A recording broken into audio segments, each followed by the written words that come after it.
நம்ம கொண்டாடுறோம் டெர்மினல்ஸ்லாம் பேசினார். அவரும் பலவீனம் பற்றியும் பேசினாரு. அப்புறம் டிஜிட்டல் மார்க்கெட்டிங் பற்றி நம்மளுக்கு எல்லாத்துக்கும் சொல்லி கொடுத்தாரு. கம்ப்யூட்டர்லேயும் போட்டு கொடுத்தாங்க. எல்லாமே கிளாஸ் நல்லா போச்சு. அவர் பேசுனது எல்லாமே நம்மளுக்கு என்டர்டெயின்மெண்ட்டாக எல்லாம் வச்சுருந்தாரு. நம்மளுக்கு புரியாதவங்களுக்கு கூட புரிஞ்சு நாமளும் அவர் என்ன சொல்லி கொடுத்தாரோ அதே மாதிரி நாமளும் பண்ணணும். செல்லில் மொபைல் எப்படி யூஸ் பண்ணணும், அதுலேருந்து தொழிலை நம்ம எப்படி நம்ம அதிகமாக செலவு பண்ணாமல் ஷார்ட்டாக எப்படி செலவு பண்ணி நம்ம கை காசு அதிகமாக போடாமல் கம்மியாக போட்டு எப்படி வியாபாரத்தை விருத்தி பண்ணுறது அப்படின்னு சொல்லி கொடுத்தாரு.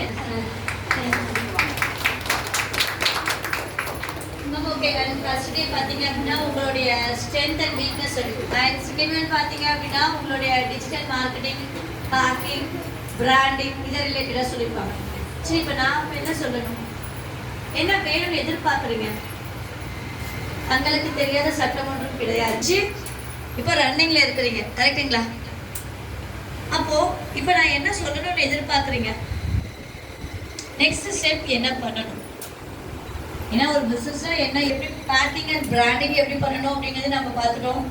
அண்ட் தேர்ட் ஒன் உங்களுடைய ஃபினான்ஸ்